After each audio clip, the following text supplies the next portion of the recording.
Welcome back, everyone. Good morning, good afternoon, good evening, wherever you are. Today we're practicing the frontside 360.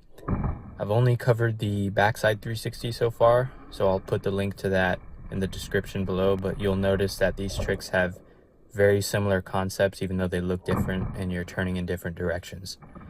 This is how you set up for a frontside 360. Anywhere in this ballpark I think would be fine. You don't have to set up exactly like me. But what I've found is that your feet tend to shift a lot while doing this trick.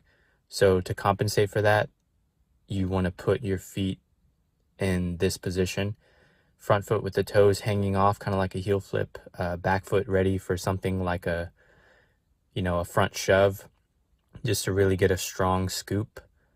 And you'll find that by the time you land, your feet will be back in normal position. Because they tend to shift in the opposite direction from where they are right here. So obviously know how to frontside 180 before you try this trick.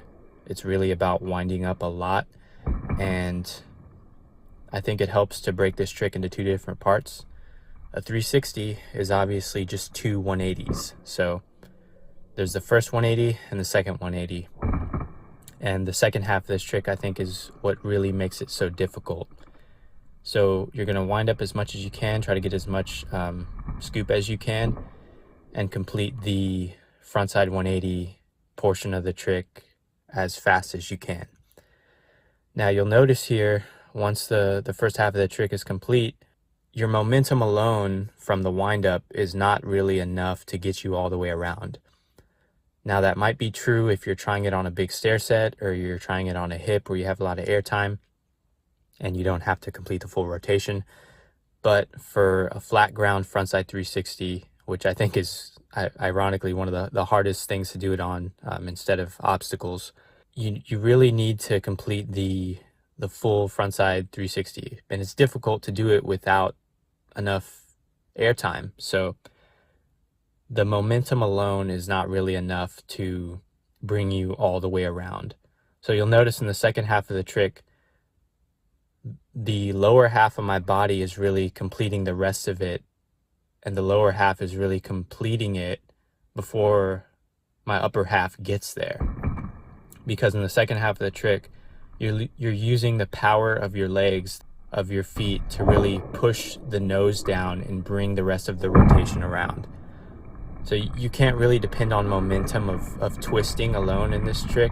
You have to use the vertical tilt of the board to your advantage, and you really press down with your feet to really dip down the nose and complete that second 180. And I think that's the hardest part of this trick.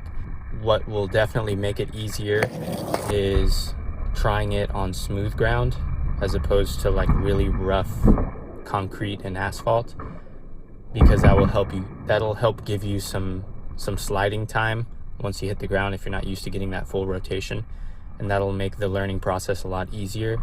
Either that or probably trying it on a hip where you don't need to do the full 360, you're really just doing a 270.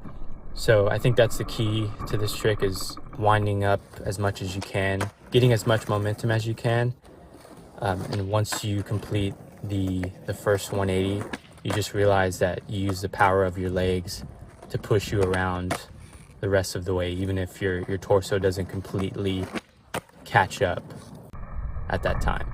So I think that's key to frontside and backside 180s, and I think that's what makes it so difficult.